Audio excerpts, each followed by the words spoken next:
খুব সহজে বিফ কাচ্চি রান্না করার রেসিপি আজকে আপনাদের সাথে শেয়ার করব।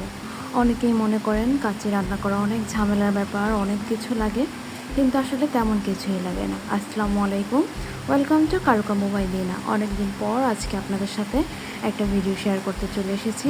এখানে খুব সহজেই আমি আপনাদের কাচ্চি রান্না করে দেখাবো। আর কাচ্চি রান্নার জন্য প্রথমে প্রয়োজন বেরেস্তা এবং আলু। কাচ্চির আলু নিয়ে তো সেই তোলপাড় কাহিনী চলে। তো এখানে আমি কিছু ছোটো সাইজের আলু লবণ, জর্দার রং এবং হলুদ দিয়ে মেখে ভেজে নিয়েছি। আর এর আগে আলু ভাজার আগে আমি বেরেস্তা ভেজে নিয়েছিলাম। তো এই যে দেখুন, এখন আমরা কাচ্চির মাংসটা ম্যারিনেট করব। তো প্রথমে আমি এখানে নিয়ে নিচ্ছি প্রায় 1.5 কেজি পরিমাণ বিফ।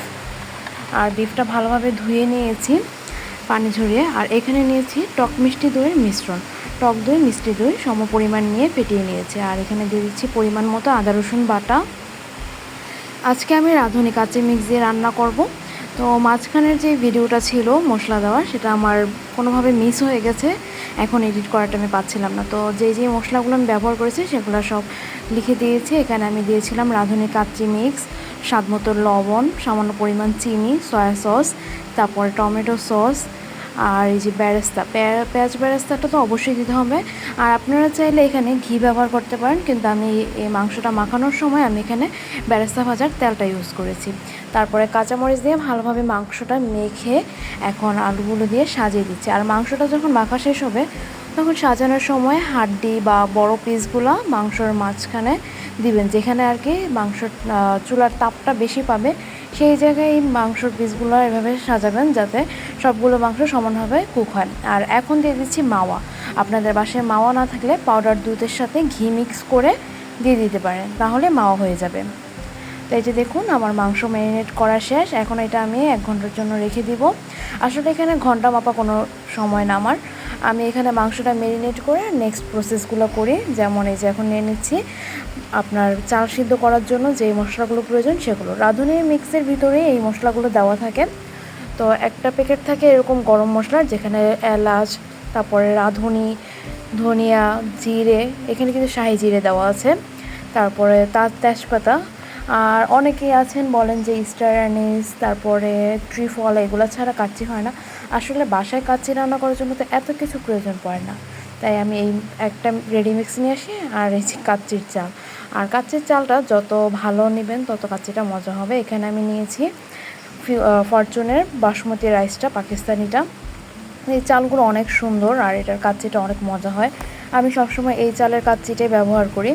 তো আজকে যেহেতু অল্প পরিমাণে রান্না করব, আমি এখানে 1/2 কেজি পরিমাণ চাল নিয়ে নিচ্ছি। আর এই 1/2 কেজি পরিমাণ চালে আমাদের 3 জনের দুপুর রাত 2 বেলা হয়ে গেছে। তো প্রথমে চালগুলো ভালোভাবে ধুয়ে নিতে হবে। আর এখানে চালগুলো খুব বেশি প্রেশার দিয়ে ধোয়া যাবে না, আলতো হাতে আস্তে আস্তে কষলে কষলে ধুয়ে নিতে হবে। এখানে আমি ভিডিওটা ফাস্ট ফরওয়ার্ড করাতে মনে হচ্ছে যে অনেক প্রেশার দিয়ে ধুচ্ছি, কিন্তু না, আসলে এটা আমি আলতো হাতে ধুয়ে নিয়েছি। আর ততক্ষণ পর্যন্ত ধুতে হবে যতক্ষণ পর্যন্ত পানিটা স্বচ্ছ বের না হয়। তো আপনারা দেখলেই বুঝতে পারবেন যে আমি অনেকবার ধুয়েছি, প্রায় 4-5 বার ধোয়ার পর আমার চালের পানিটা একদম স্বচ্ছ বের হয়েছে। আমি আপনাদেরকে দেখিয়ে দিব। তো ওরকম পানিটা স্বচ্ছ বের হলে তাহলেই বুঝতে হবে যে চাল ধোয়া শেষ। তো এই যে দেখুন, আমার লাস্ট টাইম পানিটা কী পরিমাণ স্বচ্ছ বের হয়েছে, একদম চালগুলো দেখা যাচ্ছে পরিষ্কার। তো এখন আমার চাল ধোয়া শেষ। এখন আমি এই চালটা ধুয়ে এতটুকু পানি দিয়ে সাইডে রেখে দিব, আর চালটা সিদ্ধ করার জন্য পানি বসিয়ে দেবো। তো এখানে আমি একটা কুকারে পানি বসিয়ে দিয়েছি, তারপরে দিয়ে দিয়েছি সেই গরম মশলাগুলো। এখন সামান্য তেল দিয়ে দিলাম এবং পরিমাণ মতো লবণ দিয়ে দিলাম। এই লবণটাই আমাদের চালের যে লবণের ব্যালেন্স সেটা ঠিক রাখবে। আর আমরা তো মাংসে লবণ দিয়েছি, সেটা মাংসের পরিমাণ মতো। তাছাড়া আমাদের কাচ্চি মিক্সেও কিছু পরিমাণ লবণ থাকে। তো এবার আসি মেন পার্টে, যেখানে আপনি মাংসটা কীভাবে সিদ্ধ করবেন। প্রথমে আমি 1 মগ পানি নিয়েছি, সেখানে আমি আপনার 4 টেবিল চামচ পাউডার দুধ মিক্স করে 2 চামচ ঘি দিয়ে দিয়েছি। আর সাথে আরেকটা ছোটো কাপে 1/4 কাপ পানি নিয়েছি, সেখানে 2 চা চামচ জর্দার রং দিচ্ছি। আপনারা যদি জর্দার রং স্কিপ করতে চান তাহলে এখানে জাফরান দিতে পারেন বা অরেঞ্জ ফুড কালার দিতে পারেন। আসলে এটা হচ্ছে কাচ্চির যে কালারটা থাকে ওই কালারটার জন্য। তো এই যে দেখুন, আমার পানিগুলো ফুটে গেছে। এখন আমি এখানে চাল দিয়ে দিয়েছিলাম এবং 6 মিনিট, খুব বেশি সময় না, একদম ঘড়ি ধরে 6 মিনিট পর যেই চালগুলো সিদ্ধ হবে ওগুলো প্রথম ধাপে দিব। আর তখন কিন্তু চুলার আঁচটা নিভিয়ে দিতে হবে। আর গরম পানি থেকে চালগুলো ছেঁকে নিয়ে দিতে দিতে আসলে নিচের চালগুলো একদম 6 মিনিট পর যে পরিমাণের কুক হয় ওই পরিমাণে দিতে হবে।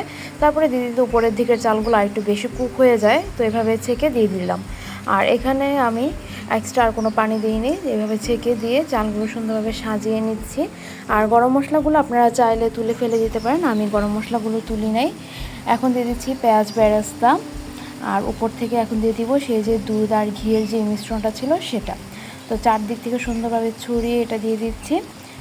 দেখুন আপনারা দেখলে বুঝতে পারবেন, আসলে আমি পরিমাণ সব কিছু বলে দিয়েছি, কী পরিমাণ মাংসের জন্য কী পরিমাণ পানি দুধ নিয়েছি।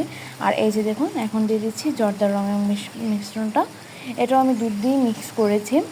তো এই যে এটা আসলে সম্পূর্ণ ছড়িয়ে দিতে হবে না, এটা এরকমভাবে দিতে হবে যাতে হালকা হালকা কালার হয়, এই যে এরকম। তারপরে সবশেষে দিয়ে দিব মাওয়া।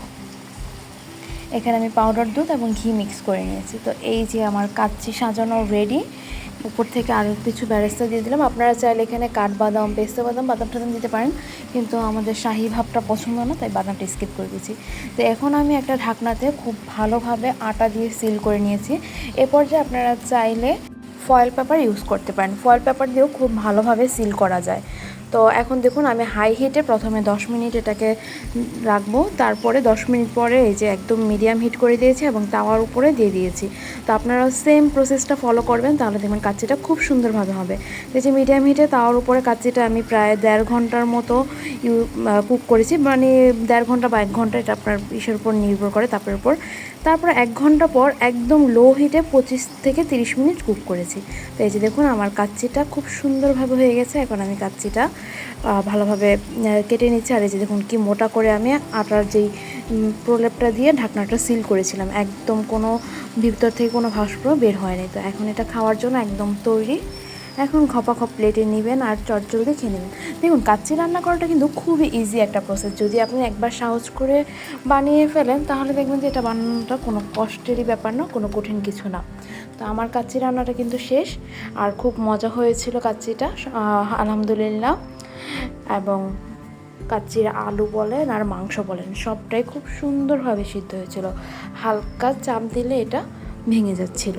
তো আপনাদের দেখিয়ে দিচ্ছি যে কি সুন্দর হয়েছে কাচ্চিটা। আমি এখন কাচ্চিটা কাটবো। এই যে দেখুন খুব সুন্দর হয়েছে, একদম ঝরঝরা। চালগুলো সুন্দর মতো কুক হয়েছে, যেহেতু নিচের প্রলেপের চালটা আমি 6 মিনিট পর দিয়েছি, তো ওইটা তখন মাত্র 50% কি 40% কুক হয়েছে, তো সেটাও সুন্দরভাবে কুক হয়ে গেছে। আর উপরের চালটা দেরিতে পড়েছে, তো ওইটা তখন 60-70% কুক ছিল, ওটাও সুন্দর মতো কুক হয়ে গেছে। তো এই যে দেখুন সব কিছু সুন্দরভাবে ঝরঝরা একটা কাচ্চি হয়েছে। আপনারা অবশ্যই বাসায় রান্না করে দেখবেন কতটা সুস্বাদু আর মজাদার হয়। আর যেহেতু আজকে ফ্রাইডে ছিল, তো কাচ্চি, এখানে আমি কাচ্চির সাথে রায়তা, সালাদ, লেবু, চাটনি সব কিছুই নিয়ে নিয়েছিলাম। আর এই যে দেখুন খুব গরম, তো তাই ভাঙতে একটু কষ্ট হচ্ছে, কিন্তু মাংসটা একদম সফট হয়ে গিয়েছিলো, আর আলুগুলো তো আরও সফট হয়ে গিয়েছিলো, খুব মজার ছিল কাচ্চিটা। আর গরমের কারণে মানে ভেঙে দেখাতে পারছিলাম না, অনেকটা গরম ছিল, তবে হালকা চাপে এটা ভেঙে যাচ্ছিলো, এটার কোনো প্রেশার ক্রিয়েট করতে হচ্ছিলো না। অবশ্যই আপনারাও রান্না করবেন।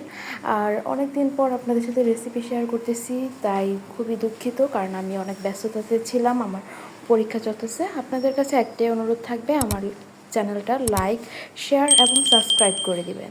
ধন্যবাদ।